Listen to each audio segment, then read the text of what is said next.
औज़ुबिल्लाहिमिनश्शैतानिर्रजीम बिस्मिल्लाहिर्रहमानिर्रहीम। अस्सलाम वालेकुम my dear students, how are you. उम्मीद करता हूँ सारे खैरियत से होंगे। वेलकम करता हूँ वाइट चाक एकेडमी में आज के एक बेहतरीन टॉपिक के साथ जो कि पेपर में बहुत ज़्यादा आता है, और इसमें कुछ ऐसी भी चीज़ें हम इंशाल्लाह डिस्कस करेंगे कि जो आपके MCQs, जिस तरह आपके नीट, जी, MD-CAT, ईटा वगैरह के या लम्स वगैरह जितने भी टेस्ट हैं उसमें भी आपके लिए बड़ा ये यूज़फुल साबित होंगे। अच्छा, तो चलो हम स्टार्ट करते हैं बिना वक्त ज़ाया किए हुए। और आप एक काम कर दीजिएगा, चैनल को सब्सक्राइब कर दीजिएगा, बेल आइकन को प्रेस कर दीजिएगा, क्योंकि बहुत इंटरेस्टिंग कंटेंट आने वाला है। इन्हें अपने दोस्तों के साथ भी शेयर कर दीजिएगा। तो चलो हम स्टार्ट करते हैं VBT को, द वैलेंस बॉन्ड थ्योरी। अब वैलेंस बॉन्ड थ्योरी तो आपने सुनी होगी कि वैलेंस बॉन्ड थ्योरी और VBT, और ये नाम तो आपने बड़े सुने होंगे, लेकिन अगर मैं इसके साथ आपको एक और इसका नाम बताऊं वो शायद आपने ना सुना हो, एंड दैट इज, क्या होगा उसका नाम? उसका नाम है ऑर्बिटल कंसेप्ट। क्या? ऑर्बिटल कंसेप्ट, ये भी इसका नाम है। कि अगर आपको आ जाता है कि नोट लिख के ऑर्बिटल कंसेप्ट पे, तो फिर आप क्या लिखोगे? खोगे कि ये तो कौन सी थ्योरी है, ये थ्योरी तो हमने नहीं सुनी। हाँ, तो जिसने ये लेक्चर देखा होगा फिर उसने सुनी होगी। तो ऑर्बिटल कंसेप्ट या VBT दोनों एक ही चीज़ है, क्योंकि वैलेंस बॉन्ड थ्योरी एक्सप्लेन करते हैं ऑर्बिटल्स को, और ऑर्बिटल्स में जो इलेक्ट्रॉन मौजूद होते हैं, जिस तरह आप स्कूल एंड कॉलेज में मौजूद होते हैं ना, इस तरह ऑर्बिटल में इलेक्ट्रॉन मौजूद होते हैं, और वो इलेक्ट्रॉन कैसे शेयरिंग करते हैं ये पूरी थ्योरी ये बताती है। अब ये क्यों बताती है? तो अगर हम एक क्वेश्चन यहाँ पे छोटा सा अपने लिए निकालें कि वाई VBT हम क्यों कर रहे हैं? हम इतनी थ्योरी हमने याद की, अब हम VBT क्यों याद करें? भाई हमने वेस्पर याद की, हमने मॉलिक्यूलर ऑर्बिटल थ्योरी याद की, हाइब्रिडाइजेशन, सारा कुछ, हम VBT क्यों करें? क्योंकि VBT बहुत ज़्यादा ज़रूरी है। क्यों ज़रूरी है? अभी तक हमने जो वेस्पर थ्योरी पढ़ी थी, तो वेस्पर थ्योरी हमें कौन सी इंफॉर्मेशन दे रही थी? वेस्पर थ्योरी हमें बता रही थी ज्योमेट्री ऑफ द मॉलिक्यूल। क्या बता रही थी? Geometry of the molecule. Geometry of the molecule से मतलब यह है कि वेस्पर हमें बता रही थी कि मॉलिक्यूल की ज्योमेट्री क्या है, 1D है, 2D है कि 3D है, ये हमें बता रही थी। ठीक है, ये मैंने इसलिए साइड पे लिखे ताकि आपको ये थोड़ा सा मतलब स्पॉटलाइट पे हो, आपको पता चले कि हाँ जो साइड पे कुछ है तो इसका क्या मकसद है। क्योंकि हमने कहा कि मॉलिक्यूल की ज्योमेट्री CH4 है, भाई CH4 हमारे पास ट्राइगोनल प्लेनर है। गलत बोला है, BF3 डायगोनल प्लेनर है, CH4 हमारे पास टेट्राहेड्रल स्ट्रक्चर है, यस, H2 हमारे पास एंगुलर स्ट्रक्चर है, SO2 हमारे पास एंगुलर बेंड स्ट्रक्चर है, ठीक है, NH3 हमारे पास पैरामिडल है। तो ये ज्योमेट्रीज हमें बताई हैं वेस्पर ने। क्या? वेस्पर ने। लेकिन वेस्पर ने ये नहीं बताया कि ये NH3 कैसे बना, H2O कैसे बना, F2 कैसे बना, CH4 बना कैसे है। VBT हमें ये सारी इंफॉर्मेशन दे कि ये चीजें बनी कैसे है। तो वाई VBT, हम इसका जो वेस्पर हमें सिर्फ मॉलिक्यूल की ज्योमेट्री बताता है, 1D, 2D एंड 3D, ये नहीं बताता कि ये मॉलिक्यूल बने कैसे है, एटम कैसे कंबाइन हुए। ठीक है, तो चलो हम VBT का स्टार्ट कर लेते हैं। VBT के लिए हम अगर एक वर्ड लिखें जिसका नाम है बी बॉस, ये अगर हम एक वर्ड लिखें, इस वर्ड को अगर आप याद करेंगे तो आपको पता होगा कि VBT हमें क्या बताएगी। VBT हमें क्या बताएगी? अब इस वर्ड का जो पहला वो शब्द है या जो पहला लफ्ज है वो है हमारे पास क्या? Bond. B stands for bond length. ठीक है, और ये भी इसका मतलब है क्या? Bond energy. क्या? Bond energy. तो फिर O का क्या मतलब होगा?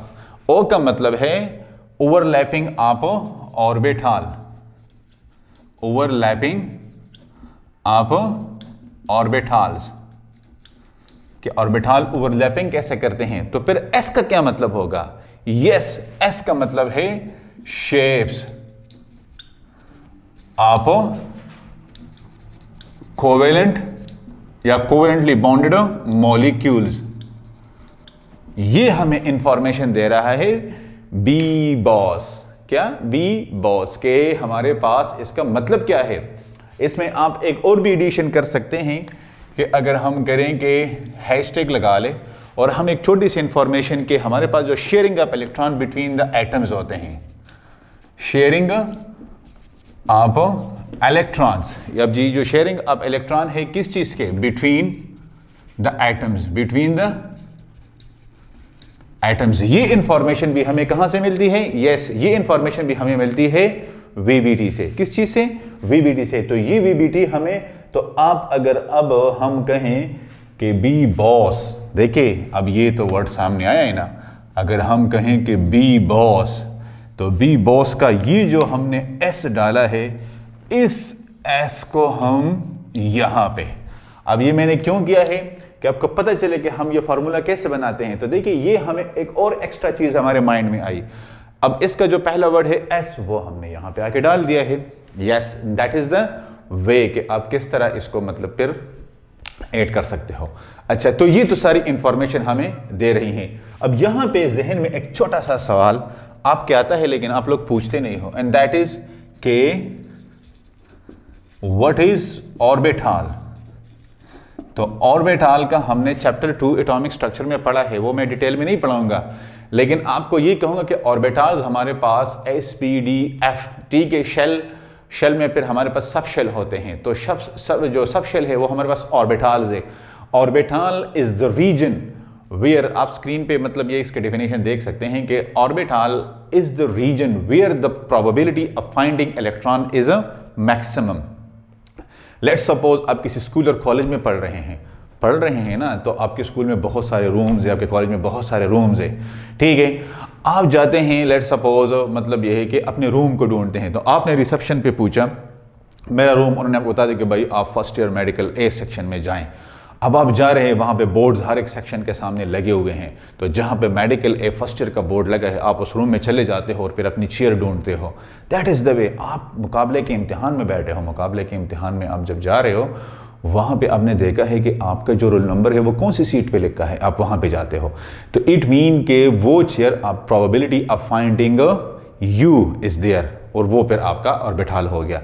तो यहाँ पे S P D F, S for spherical, P for principal, D for diffuse and what S-P-D-F, F for fundamental, ठीक है। ये फिर इसके हमारे पास वो डिफरेंट शेप आते हैं। फिर शेप वाइज स्फेरिकल होता है, P जो है ना डम्बल होता है, D डबल डम्बल होता है, F कॉम्प्लिकेटेड होता है, ठीक है। Okay, let's move on. अब हम बात कर रहे हैं इसके जो पोस्टुलेट्स हैं।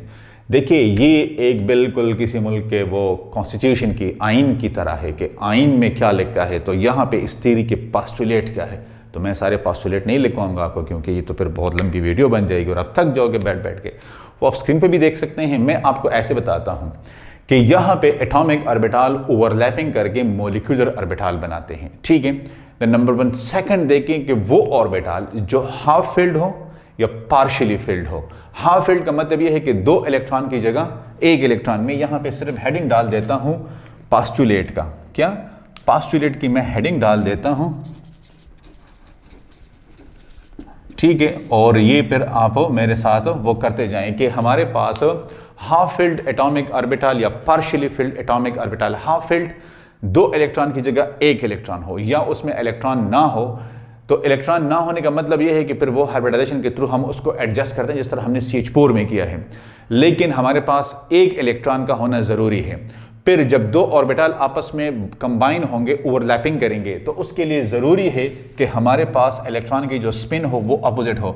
लेट्स सपोज ये 1s है, ठीक है, इसमें 1 इलेक्ट्रॉन है, ये 2s है, तो इसका ये इलेक्ट्रॉन, तो स्पिन वाइज ये दोनों अपोजिट होने चाहिए, तभी जाके ये हमारे पास इस तरह ओवरलैपिंग करेंगे, इस तरह की फिर इनकी बॉन्डिंग होगी। तो ओवरलैपिंग के लिए ज़रूरी है कि हमारे पास इसकी जो स्पिन हो इलेक्ट्रॉन की वो अपोजिट होनी चाहिए। फिर हमारे पास कंप्लीटली जो फिल्ड ऑर्बिटल होते हैं कि मतलब 2 आउट ऑफ 2 इलेक्ट्रॉन होते हैं, px, py और pz में 2 इलेक्ट्रॉन आते हैं, 2 है, dx², dy², dz², dxy, dyz, dxyz। अगर यहाँ पे हम देखें तो इसमें भी हमारे पास अगर 2 इलेक्ट्रॉन हो तो ये बॉन्डिंग नहीं बना सकते। fx3, fy3, fz3, fxy, fyz, fzx, fxyz, 7 जो ऑर्बिटल f के आते हैं, अगर वहाँ पे भी हमारे पास ये कंप्लीट होता है तो फिर वहाँ पे भी ये बॉन्डिंग नहीं करेंगे, ये ओवरलैपिंग नहीं करेंगे, सक्सेसफुल ओवरलैपिंग नहीं होगी, तो लिहाजा कंप्लीटली फिर ऑर्बिटल बॉन्डिंग में पार्टिसिपेट नहीं कर सकते। ठीक है। अच्छा, जब ये दो एक दूसरे को अप्रोच करते हैं एटॉमिक ऑर्बिटल तो इसकी एनर्जी कम होती है, लॉस्ट ऑफ एनर्जी होते हैं, तभी ये बॉन्डिंग कर सकते हैं, अदरवाइज ये बॉन्डिंग नहीं कर सकते। तो ये सारे पोस्टुलेट आप स्क्रीन पे फिर देख लेंगे। अब इन्हीं पोस्टुलेट को अगर हम मद्देनजर रख के, तो हमारे पास ये सारे पोस्टुलेट बेसिकली ओवरलैपिंग, ये जो ओवरलैपिंग होती है, ओवरलैपिंग आप ऑर्बिटल्स रिजल्ट्स। अब इसका क्या होता है, जब ये सारी ओवरलैपिंग हो जाती है ना, तो ये ओवरलैपिंग दो चीजों को जन्म देती है, and that is the number one is a sigma bond. क्या? Sigma bond. And the number two is a pi bond. क्या? Pi bond. अब सिग्मा और पाई बॉन्ड क्या है, तो हम सिग्मा और पाई बॉन्ड को डिस्कस करते हैं। तो सबसे पहले हम सिग्मा बॉन्ड पे बात करते हैं कि सिग्मा बॉन्ड हमारे पास क्या होता है। ये जो ओवरलैपिंग दो तरह की होती है, तो ये क्या काम करती है। तो अब सबसे पहले हम पढ़ेंगे कि ए हमारे पास आ गया है सिग्मा बॉन्ड। क्या? Sigma bond. अब ये जो हमारे पास सिग्मा बॉन्ड है, ठीक है। अब सिग्मा बॉन्ड बेसिकली हमारे पास है हेड ऑन ओवरलैप। क्या? Head on overlap. और हम इसको कह सकते हैं कि लीनियर ओवरलैपिंग। Linear overlapping. अब हेड ऑन ओवरलैपिंग या लीनियर ओवरलैपिंग, ये हमें रिजल्टेंट देगा सिग्मा बॉन्ड। क्या देगा? Sigma bond. ठीक है। पाई बॉन्ड की डेफिनेशन पर जब हम पाई बॉन्ड पढ़ेंगे तो उसके साथ ही कर लेते हैं, पहले हम सिग्मा बॉन्ड को थॉरली डिस्कस कर लेते हैं। अब जब ये सिग्मा बॉन्ड हमें ये चीजें देगा तो हम इसके ओवरलैपिंग के फिर टाइप्स क्या है, ये कौन से ऑर्बिटल्स है जो भाई सिग्मा बॉन्ड बनाते हैं, क्योंकि हमारे पास तो ऑर्बिटल्स बहुत सारे हैं, एसपीडीएफ। तो फिर ये हमें बताएगा, जब कोई पूछेगा कि भाई कौन से सिग्मा बनाते हैं, कौन से पाई बनाते हैं, तो हमारा आंसर क्या होगा। तो मैं अब आपको आंसर बताता हूँ, लेकिन आंसर बताने से पहले आप चैनल को प्रेस कर दीजिएगा, ठीक है, और बेल आइकन को प्रेस करना ना भूलिएगा। अच्छा, अब यहाँ पे हमारे पास डिफरेंट ऑर्बिटल्स हैं। अब डिफरेंट ऑर्बिटल्स में हमारे पास द नंबर वन, वो क्या है, द नंबर वन हमारे पास है एस एस ओवरलैप। क्या? S S overlapping. अब एस एस ओवरलैपिंग का क्या मतलब है कि जब एस ऑर्बिटल और एस ऑर्बिटल आपस में ओवरलैपिंग करेंगे तो ये हमें बना के देंगे सिग्मा बॉन्ड। क्या बना के देंगे? Sigma bond. तो एस एस ओवरलैपिंग हमारे पास फिर क्या है, एस एस ओवरलैपिंग जो एस ऑर्बिटल है स्फेरिकल शेप वाला, तो वो हमें जब ये बना के देंगे, तो मैं इसकी आपको एग्जांपल देता हूं। फॉर एग्जांपल हमारे पास है, एग्जांपल में हमने लिख दिया कि हमारे पास H2 मॉलिक्यूल है। अब H2 में हमने ये एक वो बना दिया 1SHA प्लस, ये हमने जो है ना ये हो गया और ये हो गया, ये भी 1SHB, ठीक है, एक एटम, ये दूसरा एटम। अब ये हमें बना के दे रहा है ये वाली जो ओवरलैपिंग है, ठीक है। तो ये 1s और 1s, तो हम इसको SS ओवरलैपिंग कह सकते हैं। और मॉलिक्यूल कौन सा बना है? H2 का।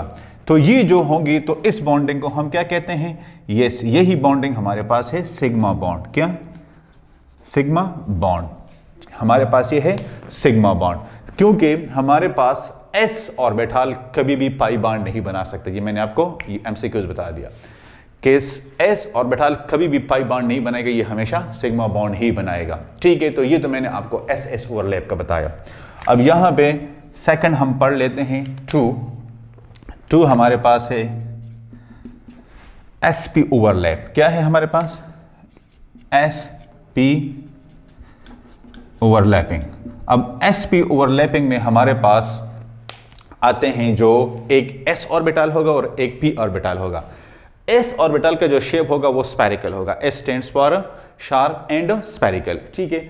और p हमारे पास जो प्रिंसिपल है ये हमारे पास है डंबल शेप का, ठीक है, डंबल शेप का। वो आपने देखा नहीं जिम में जो उठाते हैं डंबल्स, तो ये हमारे पास है फिर डंबल शेप का। अब इसकी एग्जांपल तो एग्जांपल तो हमारे जहन में आ रही है, वो एग्जांपल क्या है? HCl है, HBr है, HF है, HI है, ये सारे एग्जांपल्स हैं, सारों को आप कर सकते हैं। HCl, HBr, HF और HI सारों को आप यहाँ पे एक्सप्लेन कर सकते हैं। तो चलो हम सबसे पहले कर लेते हैं HCl को। क्लोरीन का एटॉमिक नंबर क्या है? चलो ये तो मैं आप मुझे बता देंगे, ठीक है, नहीं पता, 17। क्लोरीन का एटॉमिक नंबर 17 है और इसके आउटर मोस्ट शेल में 5 इलेक्ट्रॉन है। तो P में इसके फिर 5 इलेक्ट्रॉन आते हैं, 1s2, 2s2 एंड 2p 5, और उसके फिर आखिरी जो ऑर्बिटल होता है सब शेल होता है, उसमें 1 इलेक्ट्रॉन आता है। तो इसका एक ही ऑर्बिटल, ठीक है, एक ही सब शेल बॉन्डिंग कर सकता है। और यहाँ पे आ गया है हाइड्रोजन, तो हम लिख लेते हैं कि ये तो हमारा आ गया है हाइड्रोजन बाबा, ठीक है, ये हो गया है H1s1, ठीक है, प्लस ये हमने उठा दिया है डम्बल शेप वाला, सॉरी ये हो गया डम्बल शेप वाला, और ये है हमारे पास 1s2, 2s2, 2p6 10 हो गए, 3s2 एंड 3p5, तो ये 3px y एंड z, ठीक है, ये उसका एक इलेक्ट्रॉन आ गया है। अब ये हमें क्या देंगे है रिजल्टेंट? तो ये एक s हो गया और ये आ गया है y, इसको हम कहते हैं sp ओवरलैपिंग, sp ओवरलैपिंग, और ये हमें क्या देंगे? सिग्मा बॉन्ड, क्या? Sigma bond. अब ये देखें, ये हमने पढ़ा है एग्जाम्पल किस चीज का? पढ़ा है एग्जाम्पल HCl का। इसी तरह आप HBr का कर सकते हैं। HBr में ब्रोमीन का आपको एटॉमिक नंबर पता होगा, मैं बताता हूं, 35 हो गया। अच्छा, फिर आप कहेंगे कि सर हमारे पास HF का, तो अगर मैं HF का करना चाहूं तो HF का एटॉमिक नंबर क्या है? यस, ये हमारे पास 9 है। आयोडीन का मैंने आप पे छोड़ दिया है। तो इन सारों के आउटर मोस्ट शेल में जो इसका सब शेल होता है फिर, ठीक है, P का, उसमें एक इलेक्ट्रॉन होगा। बाकी जो PX PY है उसमें 2 इलेक्ट्रॉन होंगे और PZ में एक इलेक्ट्रॉन होगा। वही एक ऑर्बिटल अब हाइड्रोजन के साथ बॉन्डिंग करते जाएं। ये मैंने यहाँ पे 3pz किसका लिखा है? ये 3pz मैंने लिखा है क्लोरीन का, ठीक है। इस तरह फिर आप वो देखिए कौन सा P इस्तेमाल हो रहा है। अब जिस तरह 35 का मैं बता देता हूँ, 1s2, 2s2, 2p6, ठीक है, इधर देखें, 1s2, 2s2, 2p6, 3s2, 3p6, तो ये 10, 12 और 18, ठीक है। और फिर हमारे पास 4s2, 3d10, तो देखिए 10, 12, 18, 20, 30, और ये हो जाएगा 4p5। तो मैंने कहा था कि फिर आपके पास 5 इलेक्ट्रॉन आएंगे। इस तरह आप हर एक की इलेक्ट्रॉनिक कन्फिग्रेशन करके वो फिर निकाल सकते हैं। तो ये हमारे पास आ गया है HCl का। HCl में S और P ओवरलैपिंग, तो S और P ओवरलैपिंग हमें दे रहा है सिग्मा बॉन्ड, क्योंकि मैंने आपको बता दिया है कि कभी भी S ऑर्बिटल पाई बॉन्ड नहीं बना सकता, वो भाई नहीं बना सकता, आप कुछ भी करें ये पाई बॉन्ड नहीं बना सकता, ठीक है। अच्छा, अब इसका जो है ना वो स्क्रीनशॉट ले लें, ठीक है, और मैं इसको साफ करके फिर हम PP ओवरलैप पे आते हैं।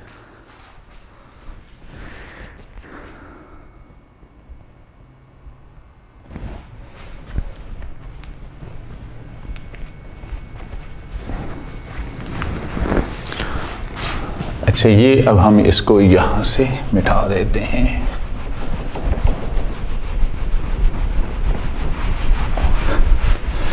ठीक है, तो ये अब इसके बाद हमारे पास PP ऑर्बिटल आता है। लेकिन आपको पता है कि PP जो ये ऑर्बिटल होते हैं, ठीक है, तो ये PP ऑर्बिटल पाई बॉन्ड भी बनाते हैं और सिग्मा भी बनाते हैं, ठीक है, ये इसकी बड़ी खासियत है। अब ये पाई कहाँ पे बनाते हैं और ये सिग्मा कहाँ पे बनाते हैं, ये नॉलेज आपके पास होना बहुत ज़्यादा ज़रूरी है। Okay, so the third one फिर हमारे पास है PP ओवरलैपिंग।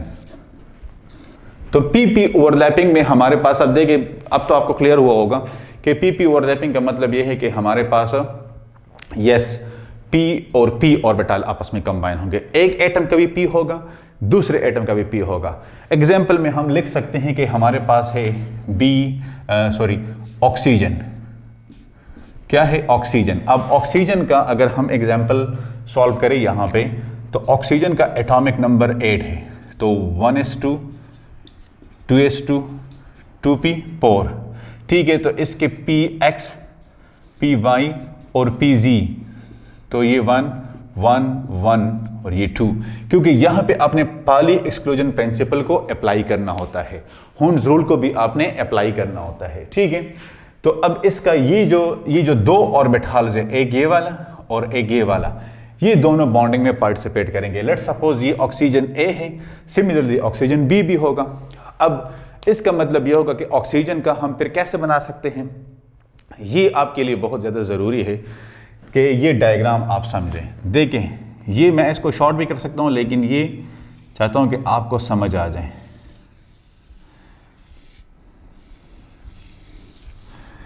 ठीक है, ये हमारे पास एक इलेक्ट्रॉन इसके पास है, एक इसके पास है, इसके पास दो है। ये हमारा है Px, ये हमारा है Py और ये हमारा है Pz, ठीक है। ये आ गया है ऑक्सीजन A प्लस सिमिलरली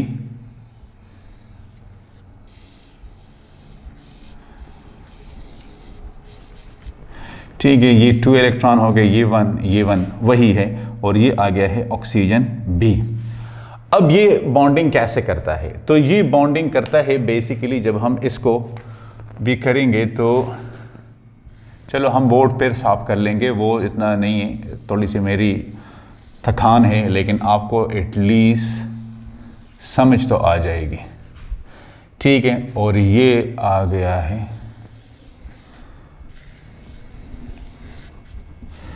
भाई, डायग्राम के ऊपर आपने हंसना नहीं, आपको पता है डायग्राम्स मुझे इतने नहीं आते, ठीक है। ये इलेक्ट्रॉन हो गया, ये इलेक्ट्रॉन हो गया, ये इलेक्ट्रॉन हो गया, ये इलेक्ट्रॉन हो गया, ठीक है। अब हम बॉन्डिंग करेंगे। ये तो अब देखिए, पी के साथ आपने एक वर्ड लगाना है, और ये बहुत ज़्यादा ज़रूरी है, ये इसको भी मैं डबल एरो करता हूँ कि लीनियर और हेड ऑन ओवरलैपिंग, ये बहुत ज़्यादा ज़रूरी है कि लीनियर और हेड ऑन ओवरलैपिंग बहुत ज़्यादा ज़रूरी है, क्योंकि अगर पी हेड ऑन ओवरलैपिंग या लीनियर ओवरलैपिंग नहीं करेगा तो ये कभी भी आपको सिग्मा बॉन्ड बना के नहीं देगा, तो ये इसके साथ बहुत ज़्यादा ज़रूरी है।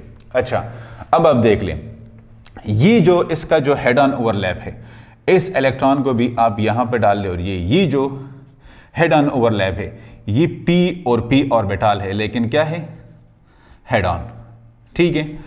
अब एक बॉन्ड ये बनाएगा, ठीक है, ये इस तरह, लेकिन ये बॉन्ड हम कंसिडर नहीं करते क्योंकि ये पाई बॉन्ड है, हमने सिग्मा बॉन्ड को किया है। पाई बॉन्ड के भी आपने याद करना है, अगर मैं डायग्राम पे ना बना सके तो ये पाई बॉन्ड होगा। अब ये जो है ना वो सिग्मा बॉन्ड है, ठीक है, क्योंकि हेड ऑन ओवरलैप जब भी होगा तो ये सिग्मा बॉन्ड को जन्म देगा, किस चीज को, सिग्मा बॉन्ड को, और ये फिर पाई बॉन्ड होगा। तो ये हमारे पास आता है सिग्मा बॉन्ड। यहां पे मैं BF3 का भी बना सकता हूं, बोरोन का। बोरोन का एटॉमिक नंबर 5 है, क्या है बोरोन का एटॉमिक नंबर, ये 5 है, BF3। तो बोरोन का एटॉमिक नंबर 5 है, तो 1s2 2s2 एंड 2p 1। तो इसके आउटरमोस्ट शेल में कितने हैं हमारे पास, 3 इलेक्ट्रॉन है, ठीक है, कितने हैं, 3 इलेक्ट्रॉन है। तो वो 3 इलेक्ट्रॉन फिर आपस में, इसके मतलब ये है कि जो बॉन्डिंग करते हैं, तो फ्लोरीन ब्रोमीन के साथ एक बॉन्ड ये फ्लोरीन यहाँ पे बनाता है, एक फ्लोरीन यहाँ पे होता है और एक फ्लोरीन यहाँ पे होता है, ठीक है। ये भी फिर हमारे पास वही बॉन्डिंग वाला, ठीक है, इस तरह। और ये तीनों हमारे पास 1 2 और 3, ये तीनों हमारे पास कौन से बॉन्ड्स होते हैं, सिग्मा बॉन्ड्स होते हैं। कौन से होते हैं, सिग्मा बॉन्ड। अब अगर मैं आपको कहूं कि CH4 में क्या होता है, CH4 का अगर मैं आपको एग्जांपल दूं कि CH4 में क्या होता है, CH4 में आपको पता है कि कार्बन के ये इस तरह टेट्राहेड्रल स्ट्रक्चर है, 109.5 डिग्री की उसकी ज्योमेट्री है। तो एक H यहाँ पे होता है, एक यहाँ पे होता है, एक यहाँ पे होता है। ये कितने बॉन्ड्स है, और ये कौन से बॉन्ड है, बॉन्ड तो ये 4 है, ये चारों के चारों हमारे पास सिग्मा बॉन्ड है। क्या है, सिग्मा बॉन्ड। अब आप कहेंगे कि सर ये आपको कैसे पता कि ये सारे सिग्मा बॉन्ड, वो भाई ये आपको ही पता चल सकता है, मैंने आपको बताया s ऑर्बिटल पाई बॉन्ड नहीं बना सकता, वो क्लियर है। और H में s के अलावा दूसरा ऑर्बिटल ही नहीं है, वो बात आ गई ना याद। चाचा ने कहा कि रिजल्ट बच्चे का खराब है, पहले स्कूल में तो ये बड़ा ज़बरदस्त, बड़ा काबिल था। चाचा अच्छा तो फिर ये यहाँ पे आके क्या हुआ इसको, उसमें तो हर वक्त इसकी तीसरी पोजीशन तो आती थी। अच्छा तो फिर चाचा यहाँ पे ये क्या मसला है। अच्छा चाचा वहाँ पे क्लास में स्टूडेंट्स कितने थे, वो वहाँ पे 3 स्टूडेंट्स थे। वो तो भाई लाजिमी बात है कि जब 3 स्टूडेंट्स होंगे तो उसमें ये तीसरा ही आएगा ना। अब यहाँ पे 40 स्टूडेंट्स है, काबिल लड़के हैं, तो ये तीसरे नंबर पे कैसे आ सकता है, जो बहुत ज़्यादा काम करेगा। तो यहाँ पे H के पास दूसरा ऑर्बिटल है ही नहीं, तो जब है ही नहीं और S सिग्मा बॉन्ड बनाता है तो H के पास तो दूसरा ऑप्शन ही नहीं है, बस एक ही ऑप्शन है कि सिग्मा बनाओ तो ना बनाओ। अगर सिग्मा नहीं बनाना तो बस ना बनाओ, या बनाना है तो फिर सिग्मा बनाओ। लिहाजा ये हमारा आ जाता है ये। अब BF3 का फिर हमारे पास ट्राइगोनल प्लेनर जो इसकी ज्योमेट्री है उसकी टेट्राहेड्रल है, तो ये भी सारे सिग्मा बॉन्ड है, ठीक है, ये भी सारे सिग्मा बॉन्ड है। तो अब सिग्मा बॉन्ड में ये PP के लिए मैं और कौन से एग्जांपल आपको दे सकता हूं, ठीक है। तो PP के लिए हमारे पास ये भी है, ठीक है, और इसमें F2 भी है, Cl2 भी है, Br2 भी है और I2 भी है। ये भी सारे एग्जांपल आप PP ओवरलैपिंग के लिए BF3 का भी आप लिख सकते हैं, ये भी PP ओवरलैपिंग है, ठीक है। तो ये हमारे पास फिर सारे इसके एग्जांपल्स आते हैं, ठीक है। अब इसके बाद मैं आपको इसके कैरेक्टरिस्टिक्स लिखवाता हूं। कैरेक्टरिस्टिक्स में हमारे पास कौन सी चीजें हैं? कैरेक्टरिस्टिक्स में हमारे पास बेसिकली है कि इनकी खासियत क्या है, मतलब यह है कि ये क्या काम करते हैं, कौन सी इंफॉर्मेशन हमें देते हैं। तो इसको मैं यहां पे लिख देता हूं, ठीक है, कि ये जो हमने ओवरलैपिंग पढ़ी है ये हमें कौन सी इंफॉर्मेशन वो दे रहा है। देखिए, लीनियर ओवरलैप या हेड ऑन ओवरलैप, इसको हम कहेंगे कि कैरेक्टरिस्टिक्स, ठीक है, आप सिग्मा बॉन्ड। तो इस कैरेक्टरिस्टिक्स ऑफ सिग्मा बॉन्ड में हमारे पास जो 1 है, ठीक है, तो उसमें हम कहते हैं कि एक तो ये लीनियर और हेड ऑन ओवरलैप है, ठीक है, एक तो ये बात हो गई। सेकंड में हमारे पास कौन सी है? तो सेकंड में हमारे पास है कि ये स्ट्रॉन्ग बॉन्ड होते हैं। क्या होते हैं? स्ट्रॉन्ग बॉन्ड होते हैं। मतलब यह है कि सिग्मा बॉन्ड, अगर आपसे MCQs में आ जाता है कि which one is the strongest bond, तो आपका आंसर होना चाहिए कि सिग्मा बॉन्ड। अब सिग्मा बॉन्ड क्यों स्ट्रॉन्गेस्ट होता है? क्योंकि इसकी जो इलेक्ट्रॉनिक डेंसिटी है ना बिटवीन द टू न्यूक्लियाइज, ये एक्स एक्सिस पे होती है, पाई बॉन्ड की above and below x axis होती है। लिहाजा ये कैरेक्टरिस्टिक्स इसको क्या बनाती है? स्ट्रॉन्गेस्ट बॉन्ड बनाती है as compare to pi bond. तो ये स्ट्रॉन्ग बॉन्ड होते हैं। थर्ड नंबर पे हमारे पास इसका क्या हो सकता है? Electronic density on x axis, electronic density on x axis between bonded nuclei, between bonded nuclei. तो ये भी बॉन्ड है, ये भी न्यूक्लियाई है, ये भी न्यूक्लियाई है, तो ये बॉन्डेड न्यूक्लियाई के दरमियान होती है, ठीक है। तो ये थर्ड हो गया और ये हमारा आ जाएगा फोर्थ पॉइंट। तो fourth point, all single bonds are yes covalent bond. ये बड़ा अहम है कि all single bonds are covalent bonds. अब कैसे? मैं आपको यहां पे एग्जांपल देता हूं। Carbon carbon single, carbon carbon double, carbon carbon triple, carbon carbon 4, एक सिग्मा, एक सिग्मा, एक पाई, एक सिग्मा, 2 पाई, एक सिग्मा, 3 पाई, इस तरह के केस में। और फिर इस तरह के केस में, ठीक है, सारे सिंगल बॉन्ड है तो सारे सिग्मा होंगे। इस तरह के केस में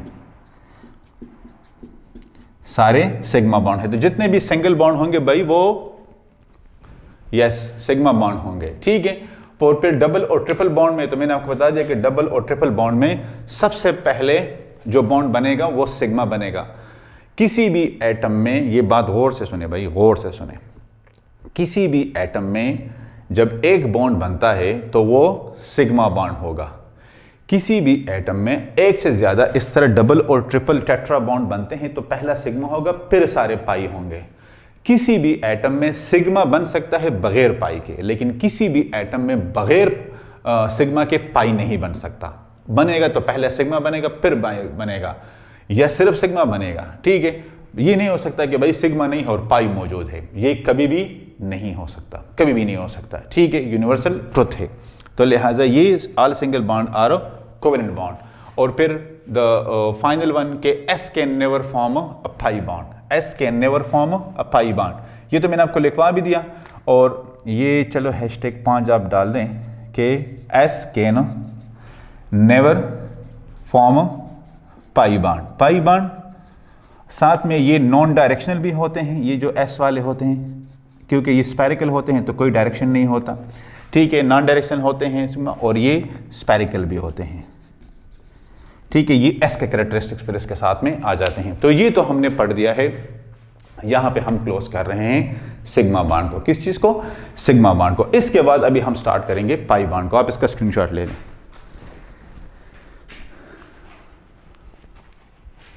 अच्छा, सो नाउ हम पढ़ेंगे पाई बॉन्ड। क्या? Pi bond. तो ये पीपी, जिस तरह मैंने आपको बताया था कि पीपी हमें देता है पाई बॉन्ड भी, लेकिन फिर ये जो ओवरलैपिंग है वो थोड़ी सी चेंज हो जाएगी। जिस तरह अभी ये थी ना हेड ऑन, ये फिर हेड ऑन नहीं रहेगी, अदरवाइज ये हमें फिर पाई बॉन्ड भी बना के देगा, ठीक है। तो बी हमारा आ जाएगा पाई बॉन्ड। क्या? Pi bond. अब पाई बॉन्ड, तो पाई बॉन्ड के साथ ही आपके जहन में वर्ड आएगी कि साइड वाइज ओवरलैपिंग, और हम कहते हैं कि पैरेलल ओवरलैपिंग। पैरेलल ओवरलैपिंग या साइड वाइज ओवरलैपिंग, जब ये वाले वर्ड्स आएंगे तो इट मीन कि ये हमारे पास क्या है? पाई बॉन्ड है। यस, ये हमारे पास पाई बॉन्ड है। अब पाई बॉन्ड में हम अगर पढ़ेंगे कि सबसे पहले पीपी ओवरलैपिंग, साइड वाइज का होना जरूरी है, अदरवाइज फिर ये सिग्मा बना के देगा। क्या बना के देगा? सिग्मा बना के देगा। तो ऑक्सीजन का मैंने आपको ड्रॉ करके दिया था, ऑक्सीजन का मैंने आपको ड्रॉ करके दिया था कि किस तरह फिर वहां पे जो बॉन्ड बनेंगे, ठीक है। तो उसमें जो हमने बात की थी कि ये जो साइड वाला बॉन्ड होगा ये हमारे पास पाई बॉन्ड होगा। क्या होगा? ये पाई बॉन्ड होगा। तो पाई बॉन्ड में हमारे पास जो ओवरलैपिंग आएगी वो इस तरह होगी, ठीक है। ये एक्स एक्सिस आ गया इसका, ये और ये दोनों क्या है? ये है हमारे पास पाई बॉन्ड। क्या है? पाई बॉन्ड, ठीक है। पाई बॉन्ड कंपैरेटिवली वीक होते हैं as compare to the sigma bond, as compare to the sigma bond. Pi bond ये फिर स्ट्रेंथ वाइज ये कमजोर होते हैं अगर हम इसका कंपैरिजन करें सिग्मा बॉन्ड के साथ, ठीक है। क्योंकि यहां पे जो इलेक्ट्रॉनिक डेंसिटी है, तो electronic density above and below the x axis होती है। सिग्मा बॉन्ड में हमने पढ़ा था कि ये ऑन द एक्स एक्सिस होती है, ठीक है, between the bonded nuclei, between the bonded nuclei. यहां पे electronic density above and below the x axis होती है। यहां पे हमारे पास इसमें ये जो हमने बात की ये हमने O2 के लिए की है। किस चीज के लिए? O2 के लिए की है। इसके साथ आप N2 में, जिस तरह मैंने आपसे कहा था कि N2 में अगर हमारे पास ये 3 बॉन्ड है तो पहला बॉन्ड सिग्मा होगा, बाकी जो 2 बॉन्ड होंगे तो एक भी पाई होगा और दूसरा भी पाई होगा। यहां पे आप C2 में भी कर सकते हैं, ठीक है। और ये हमारे पास जो p ऑर्बिटल, तो ये pp भी कर सकता है, p d ओवरलैपिंग ये भी हमारे पास, और d एंड d ओवरलैपिंग ये सारे हमें क्या देते हैं? ये सारे हमें पाई बॉन्ड बना के दे रहे हैं। क्या दे रहे हैं? पाई बॉन्ड बना के दे रहे हैं। क्योंकि पाई बॉन्ड हमारे पास जो साइड वाइज ओवरलैपिंग है, तो pp, pd, dd, df और ff ये जितने भी पेयर हैं ये सारे, मतलब है कि इन तीन के अलावा SS, SP और PP हेड ऑन, इसके अलावा जितनी भी ओवरलैपिंग होगी वो सारे पाई बॉन्ड बना के देंगे। लेकिन आपने ये बात याद रखनी है कि सबसे पहले जो बॉन्ड बनेगा वो सिग्मा बनेगा, ठीक है। सबसे पहले जो बॉन्ड बनेगा वो सिग्मा बॉन्ड बनेगा, और उसके बाद जो फिर बॉन्डिंग होगी वो फिर हमारे पास क्या होगी? वो पाई बॉन्ड होंगे, चाहे वो 2 है या 3 है, ठीक है। जिस तरह आप sp, sp3 और sp2 ओवरलैपिंग पढ़ते हैं, तो ये हमारे पास सारे सिग्मा बॉन्ड है। हाइब्रिडाइजेशन में कभी भी हाइब्रिडाइजेशन पाई बॉन्ड को काउंट नहीं करता, वो सारे आपके सामने सिग्मा बॉन्ड रखते हैं, ठीक है। ये तो यहां पे हमारा मतलब कवर हो जाता है। अब हम 2-4 इसके कैरेक्टरिस्टिक्स पढ़ लेते हैं ओवरऑल वीबीटी के, ये कि कौन सी इंफॉर्मेशन आपके पास आती है, ठीक है, इस थ्योरी को पढ़ने से। देखिए सबसे जो पहली चीज है कि एक्सटेंट ऑफ ओवरलैपिंग है। एक्सटेंट ऑफ ओवरलैपिंग क्या है भाई? आपने हाथ मिला दिया, ठीक है, मैं आपसे हाथ मिला रहा हूँ। अब हम जब हाथ मिला रहे हैं तो ये भी हाथ मिलाना है, थोड़ा सा और अंदर किया, और बिल्कुल यहाँ तक बंदा पहुँचता है। ये जो एक्सटेंट है ना, एक्सटेंट देखें, the number 1 extent of overlapping, extent of overlapping, ठीक है, कि ओवरलैपिंग कितनी है। अब इसी एक्सटेंट पे, इस मतलब एरिया पे जितना आप एक दूसरे का वो कवर कर लेते हैं, ठीक है, ये डायरेक्टली प्रोपोर्शनल है किस चीज के साथ, स्ट्रेंथ ऑफ बॉन्ड के साथ। किस चीज के साथ, स्ट्रेंथ ऑफ बॉन्ड। जितने मतलब एक्सटेंट ऑफ ओवरलैपिंग ज्यादा होगी उतना ही बॉन्ड स्ट्रांग होगा। देखिए लेट्स सपोज आप किसी से हाथ छुड़ाना चाहते हैं, तो अगर यहां तक आपने पढ़ा है तो बड़ा इजीली, थोड़ा सा मुश्किल और मुश्किल और मुश्किल, और अगर यहां तक वो बिल्कुल आपकी ग्रिपिंग है तो फिर बहुत ही मुश्किल हो जाता है, ठीक है। ये वो रेसलिंग जो होते हैं ना WWF का, ठीक है, वहां पे देखिए जितनी ग्रिप स्ट्रांग है, या कबड्डी में जितनी ग्रिप स्ट्रांग है, ठीक है, जितना वो पकड़ स्ट्रांग है, वो मतलब उतना ही चौड़ाना फिर मुश्किल हो जाता है, ज्यादा मतलब फोर्स लगाना पड़ता है। इसीलिए यहां पे एक्सटेंट ऑफ ओवरलैपिंग जितनी ज्यादा होगी, स्ट्रेंथ ऑफ बॉन्ड उतना हाई होगा। तो अगर स्ट्रेंथ ऑफ बॉन्ड पे हमारे पास हाई हो जाता है तो ऑब्वियसली इसको ब्रेक करने के लिए ज्यादा बॉन्ड एनर्जी रिक्वायर्ड होगी। क्या होगी, ज्यादा बॉन्ड एनर्जी रिक्वायर होगी। तो फिर हम क्या कह सकते हैं कि यहां पे बॉन्ड एनर्जी, यहां से ये पॉइंट हम निकाल सकते हैं, is inversely proportional to strength of bond. No, directly proportional है स्ट्रेंथ ऑफ बॉन्ड पे। क्या है, स्ट्रेंथ ऑफ बॉन्ड पे डायरेक्टली प्रोपोर्शनल है। और फिर #3 में हम कह सकते हैं ना कि बॉन्ड एनर्जी क्या है, बॉन्ड एनर्जी ज्यादा होगी अगर हमारे पास क्या होगा, एक्सटेंट ऑफ ओवरलैपिंग ज्यादा होगी। और 4th हैशटैग में हम पढ़ सकते हैं कि bond energy is inversely proportional to bond length. अब यहां पे ये इनवर्सली प्रोपोर्शनल है। क्या है, इनवर्सली प्रोपोर्शनल, क्योंकि जितना बॉन्ड लंबा होता जाएगा उतना ही फिर इसको ब्रेक करना आसान होगा। मैंने आपको एक ये मार्कर दिया है कि इसको ब्रेक करे। अब इसके लिए आपको जितनी फोर्स रिक्वायर्ड होगी, तो अगर ये मैं इतनी लेंथ वाला आपको एक स्टिक दे दूं तो जो पहले वाली थी वहां पे ज्यादा फोर्स रिक्वायर्ड होगा। इसको ब्रेक करने के लिए आपको फिर कम फोर्स, क्योंकि जितनी लेंथ ज्यादा होगी फिर कम फोर्स लगाना पड़ता है। जितना लेंथ कम होता है आपको फिर ज्यादा फोर्स लगाना पड़ता है, ठीक है। ये फिर यहां पे हमारे पास आ गए हैं इसके कैरेक्टरिस्टिक्स। अब यहां पे मैं आपको 4-5 चीजों की, या हम कहेंगे कुछ चीजों की मैं आपको डेफिनेशन बताता हूं। तो डेफिनेशन में आपको लिखवाता नहीं हूं, मैं आपको सिर्फ वो पॉइंट्स बताता हूं, ठीक है। मैं आपको वो पॉइंट्स बताता हूं कि उन पॉइंट्स में हमारे पास जो चीजें आएंगी सामने, कि आपके पेपर और MCQs के लिए ये बहुत ज़्यादा ज़रूरी है कि आपको पास वो चीज़ों का नॉलेज होना चाहिए, ठीक है। अब फॉर एग्जांपल सबसे पहले जो, या हम इसको कहेंगे कि इंपॉर्टेंट डेफिनेशन, ठीक है। इंपॉर्टेंट डेफिनेशन में सबसे पहले हमारे पास है हाइब्रिडाइज,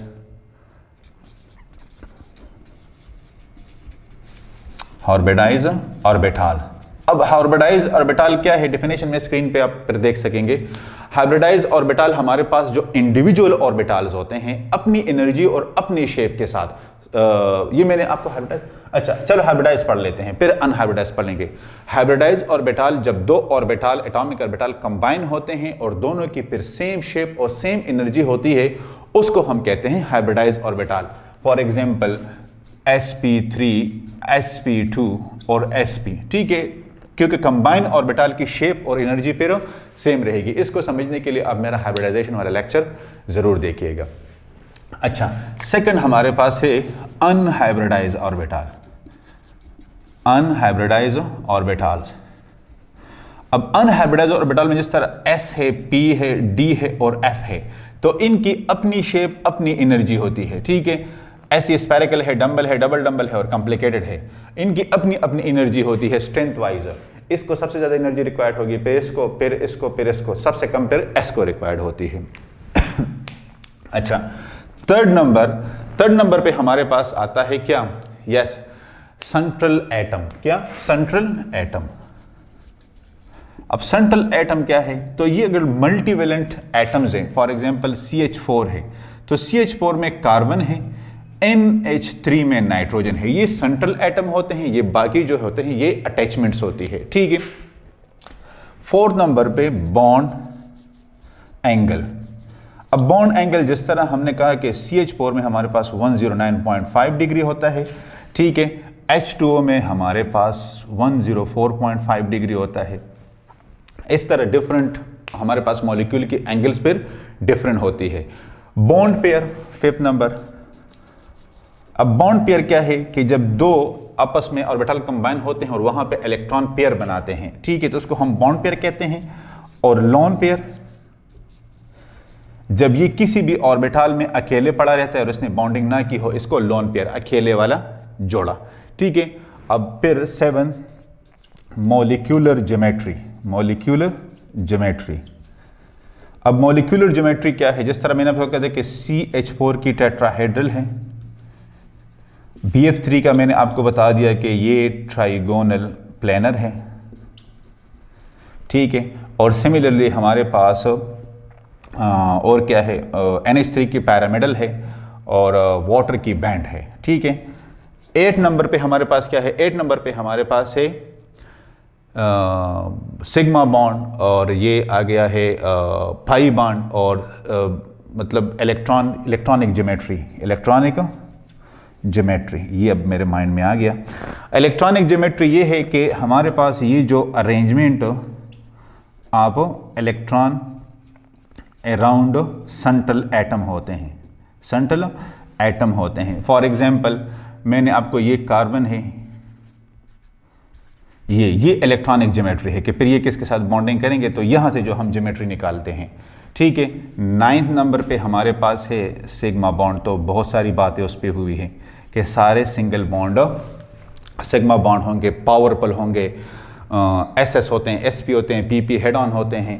और 10th नंबर पे हमारे पास पाई बॉन्ड, वीक बॉन्ड है as compare to sigma bond, और साइड वाइज ओवरलैपिंग होती है, ठीक है। PP side wise, PD, DD और DF, FF, ये सारे फिर पाई बॉन्ड होते हैं। तो गला मेरा खुश्क हो गया है। It was a lengthy lecture. मैंने कोशिश की है कि मतलब समराइज़ कर सकूं। अभी भी बहुत सारी चीज़ें अगर आप मुझसे पूछे तो मैं मतलब मुतमईन नहीं हूँ, वो बतानी चाहिए थी, लेकिन ये फिर बहुत ज़्यादा लेंथी हो जाएगा। फिर भी अगर आपका इस पर कोई क्वेश्चन आपके जहन में आता है तो आप कमेंट्स एरिया में मुझसे पूछ सकते हैं। ये बी बॉस वाला फार्मूला याद रख लें, इससे आपके बहुत सारी चीज़ें मतलब स्टार्ट में ही क्लियर हो जाएंगी। और अगर आप बी बॉस वाला के मतलब वहाँ से जो चीज़ें हम इस VBT में पढ़ते हैं वो आपके सामने आ जाती है, तो फिर ये बड़ा इजी आपके लिए हो जाता है। पास्टुलेट में आप स्क्रीन पे देख लेंगे, मैं सारे मतलब इंशाल्लाह आपको लिखवा के दे दूंगा, ठीक है। और कोई भी चीज़ अगर आप समझते हैं कि आपका कंसेप्ट क्लियर नहीं है, कमेंट्स एरिया में पूछ लें, ठीक है। चैनल को सब्सक्राइब कर दीजिएगा दोस्तों।